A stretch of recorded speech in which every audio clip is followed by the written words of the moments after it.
Hi viewers, welcome to another interesting episode in our Urequited Love series. This episode you're about to watch is titled EFE'S Last Reign. Hope you enjoy it. Efe, a humble fisherman, falls deeply in love with Adaora, a wealthy merchant's daughter who only sees him as a friend. When Adaora falls sick and Efe nurses her back to health, she begins to fall for him too. But just as the love bloomed, Adaora's family arranges a marriage to a prosperous suitor, breaking Efe's heart. After she's wed, Adaora realizes her regret and sneaks out to meet Efe during the first rains of the season. But as they embrace, lightning strikes the tree they shelter under, and only her cries echo through the village. The sun was a soft orange glow over the fishing village of Amadi as the sea waves gently lapped at the shore. Amadi was a community of palm trees and thatched roofs, with the salty scent of the ocean filling the air, mingling with the earthly fragrance of tilted fields. Here, Efe's small wooden belt rubbed against the docks, and his gentle hands bore the roughness of a fisherman's life. Every day, he cast his net into the glittering waters, but his heart cast only for one, Adaora, the daughter of the wealthiest merchant in town. Adaora was the vision of beauty, with deep brown eyes that sparkled with curiosity and a grace that even the villagers whispered about. Her dresses, woven from fine linen, flowed as she walked, bringing a touch of color and elegance to the village's sandy shores. Efe had loved her from the first time he saw her, but he knew his place in the world. Adaora belonged to a realm of silk and spice, while his wealth was one of nets and tights. But Efe, ever gentle, found joy in the simple things. Even when his feelings were unreturned, he cherished the moments they spent together, meeting at the shore or at the bustling market. Adaora treated him with kindness, often laughing with him, and sometimes Efe dared to hope that her heart saw him the way his heart saw her. One summer, a terrible fever swept through the village. Adaora fell gravely ill, and despite the prayers and medicines, nothing seemed to cure her. Her father, Olu, a stern and powerful merchant, was desperate, sending for healers from neighboring villages. But it was Efe who stayed by her side, a silent, constant presence. Night after night, he sat by her bedside, placing a cool damp cloth over her forehead, whispering stories of the sea, his voice a soft lull that cradled her fevered dreams. On one of these nights, when she finally opened her eyes, she found Efe by her side, his eyes heavy with sleepless nights, yet shining with unyielding devotion. Efe, she murmured, her voice barely a whisper, "Why are you still here?"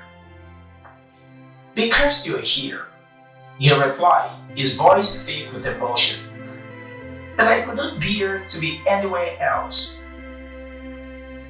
Adaora's heart stirred with the warmth she hardly known. And in that moment, she began to see Efe not as the humble fisherman, but as the only one who truly saw her. Days grew into weeks, and as Adaora recovered, she found herself longing for Efe's presence more and more.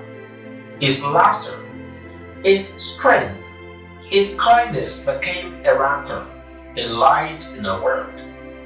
One day, as they sat beneath a large mango tree by the shore, Adaora reached for his hand, her eyes filled with unspoken promises.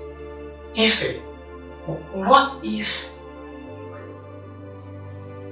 But before she could finish, Olu interrupted them, storming down the hill with his stern face etched in anger. He had arranged Adara's marriage to a prosperous suitor, a man from another village who could elevate their family standing. The wedding was set, and nothing Adara could say would change his mind. She was devastated, torn between duty to her father. That night, Efe stood by the shore, the waves crashing in tandem with an ache in his heart. Adara was now beyond his reach, and he could do nothing but to watch her slip away, just as he had always feared. On the day of Adara's wedding, the village bustled with excitement. Adara, resplendent in her wedding attire, looked the part of a prosperous bride. But her heart was heavy, each step toward her new life feeling like a betrayal. Through the ceremony, her thoughts wandered to Efe, remembering the way his fingers brushed her forehead as he nursed her back to health, and the quiet strength he had shown her.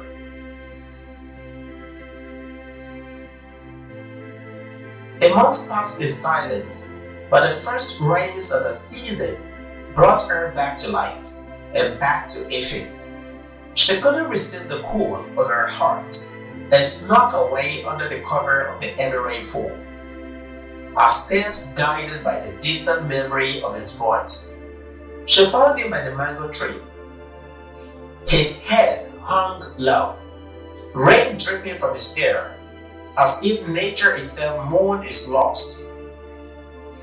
Efe, she called softly, and he turned to see her, drenched, her wedding bangles glistened in the stormy night. She stepped forward, her eyes filled with love, her heart laid bare. Efe, I should have chosen you.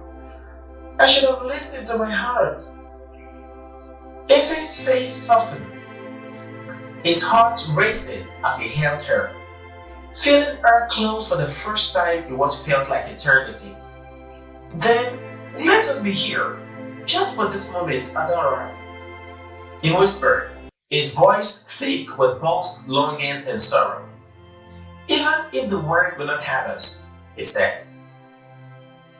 As they embraced, the thunder rolled, and a blinding flash of lightning split the sky. A nearby tree was struck, shattering with a loud, heart-wrenching crack. Efe was the victim. The shattering of the tree had crushed him dead. The giant tree had collapsed on him, leaving him cold and dead on the instant. The sound echoed through the village, sending villagers running towards the clearing. And when they arrived, they found Adara kneeling by Efe's side, her cries lost in the downpour as he lay still, taken from her by the storm. The rains fell for days, and in every drop, Adara heard the sound of Efe's voice and felt the warmth of his hand on her forehead.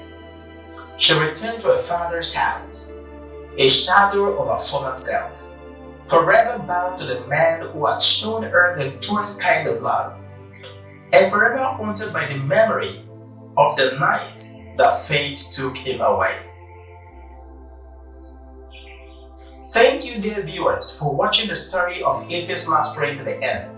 I hope you felt the weight of the love, the sorrow of the choices made, and the ache of what was lost. Do you believe Adara was right to follow her heart, even if it led to a tragedy? Tell me what you think in the comments. And if you haven't already, please like and subscribe to join us for more of these timeless tales. Until next time, may love's rain wash over you, even if it's just for a moment.